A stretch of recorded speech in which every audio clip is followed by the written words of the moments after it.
Mga master, okay lang bang? Huwag niyong skip ang mga ad sa aking mga video kung okay lang mga master. Salamat sa solid na suporta po. Yon, what's up mga masters? Nandito na naman tayo sa panibagong araw, panibagong kabanata na naman ang pagsasama-samahan natin ngayon guys.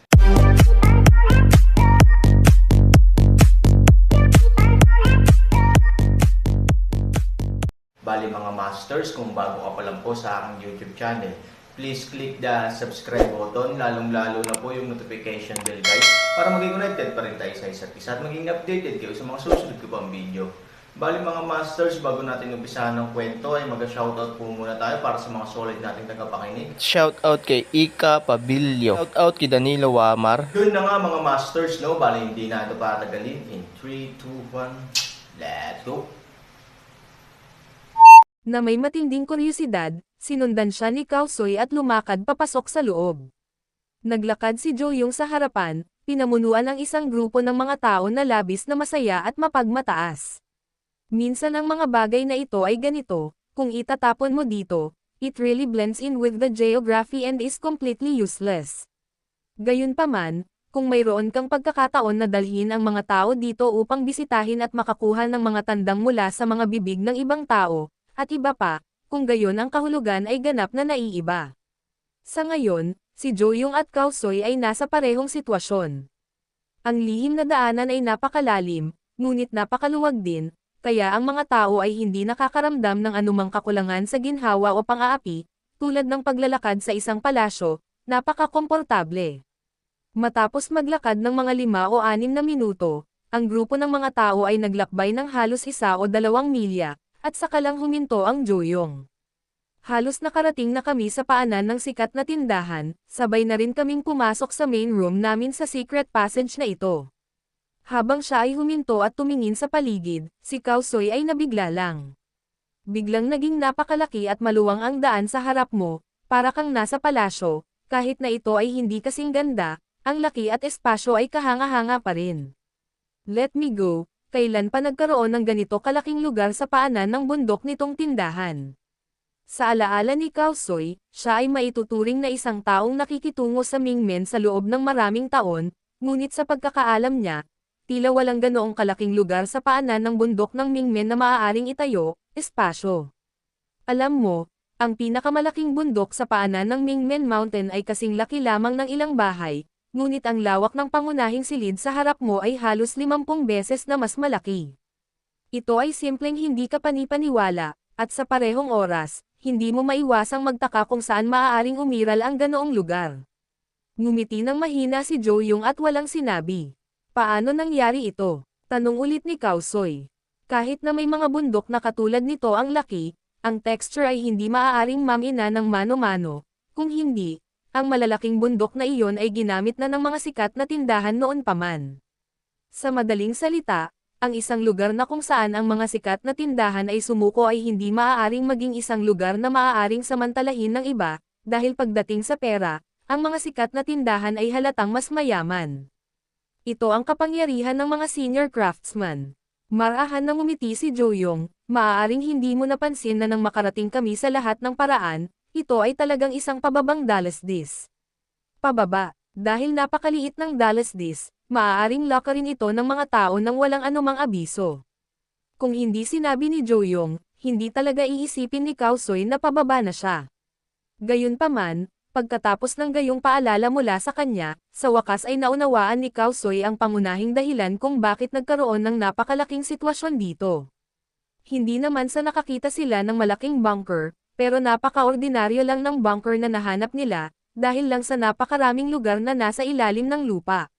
Sa madaling salita, tiyak na ang isang bundok sa itaas ay may hangkag, ngunit ang pagkakaroon nito, sa isang tiyak na lawak, ay hindi ang pangunahing katawan ng buong espasyo, baka pabalat lang. Ang pangunahing katawan ng totoong espasyo ay talagang isang kaukulang lugar na hinukay sa lupa.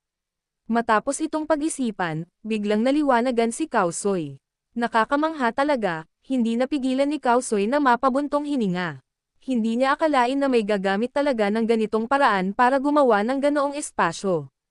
Hindi sumagot si Joyong, tumayo siya at kinapa ang susi sa batong padersa. Tabi niya ng matagal, saka ito ipinasok sa maliit na butas. Biglang, may munting dagandong sa malayong pader, at ilang sandali pa ay nahulog ang puting kurtina.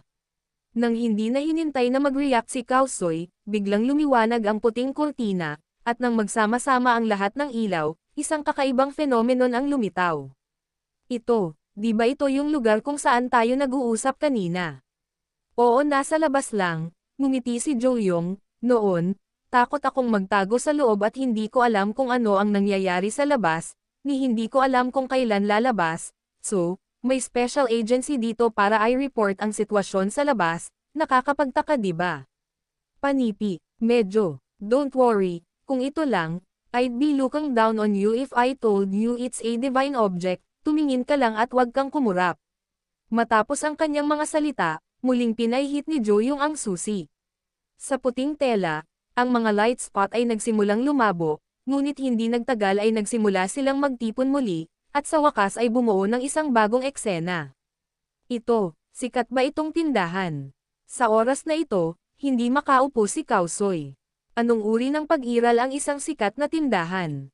Ito ay isang misteryoso at mahusay na binabantayang lugar. Para sa mga taong tulad ng Kaosoy, hindi banggitin ang maraming nalalaman tungkol sa mga sikat na tindahan, gusto lang niyang malaman ang mga maliliit na lihim na nakatago sa ilalim ng belo ng mga sikat na tindahan at halos hindi na makita ang mga ito. Pero maganda ang secret passage ni Jo-young, hindi lang niya diretsyong tanggalin ang belo, pwede pa niyang tanggalin ang damit niya para makita mo ng malinaw.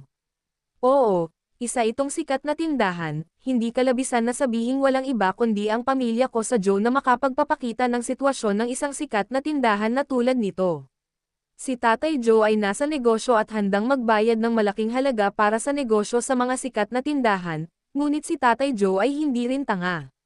Sa madaling salita, kaya niyang ipaintindi kay Joe yung kung ano ang venture capital at kung ano ang policy investment, kaya natural dapat veterano siya dito. Sa makatuwid, hindi niya maaaring ilagay ang lahat sa mga kamay ng mga sikat na tindahan. Noong nagnenegosyo ang tatay ko sa mga sikat na tindahan, dalawa talaga ang pinaghandaan niya. Una, gumawa siya ng secret passage para makaiwas sa mga sniper ng mga matandang demonyo, at the same time, isa kasi ang tatay niya sa iilan na hindi natatakot sa mga lumang demonyo at handang makipag-away sa kanila. Isa siyang taong nagnenegosyo sa mga sikat na tindahan, kaya walang kapantay ang tiwala ng mga sikat na tindahan sa kanya. Pagkatapos, sa kasong ito, ang aking ama ay nag-install ng isang bagay na maaaring masubaybayan ang sikat na tindahan. Ito ay may dalawang layunin. Una, natural na matuklasan ang ilang panloob na kondisyon ng mga sikat na tindahan, para makagawa ka ng mas tumpak na desisyon kung makikipagtulungan ka ng malapit sa mga sikat na tindahan. Pangalawa, kung gumuho ang sikat na tindahan at matalo sa itinatag na angkan ng demonyo, imposibleng mamatay ang aking ama kasama ang sikat na tindahan. Maaari niyang gamitin ang pagmamanman upang ibenta ang mga lihim ng kanyang sikat na tindahan sa mga itinatag na demonyo ng maaga, at hindi mahalaga kung gagamitin niya ang sikretong daanan na ito upang mangolekta ng impormasyon tungkol sa sikat na tindahan. Sa madaling salita, sa wakas ay magkakaroon siya ng pagkakataon na mapatawad ng veteranong angkan ng demonyo. Sa ganitong paraan, mapoprotektahan niya ang kanyang sarili sa magkabilang panig. Ang pamamaraang ito ay talagang malaswa sa moral, ngunit ang mga negosyante, lalo na ang mga gumagawa ng malalaking negosyo, ay talagang naiintindihan ito. Sa mundo ng negosyo, kung may konsensya ka, isa lang ang salita, at iyon ay ang salitang kamatayan. At kung gusto mong maging moral, isang salita lang ang naghihintay sa iyo, na kamatayan din. Sa pamamagitan lamang ng pag-aaral na maging maraming nalalaman at tuso maaari kang makakuha ng matatag na panghahawakan sa mundo ng negosyo. Sabi nga sa kasabihan, walang negosyanteng walang kataksilan. Kung minsan ang bagay na ito ay hindi palaging isang kalabuan, ngunit ang kahulugan ng kaligtasan sa malaking dayvat na ito. Hindi tayo dinadaya ng mga sinaunang tao dahil natuto sila sa libu-libong taon ng karanasan at aral. Ito ay karanasan at aral, paano ito mali? Talagang role model si Tito sa henerasyon natin, masyado siyang maalalahanin, maiisip mo na isa siyang walang ingat na tao na kayang isuko ang lahat para sumugal dahil lang sa kakaibang pananaw, pero sa totoo lang, lahat ng uri ng escape options ay naisip na niya.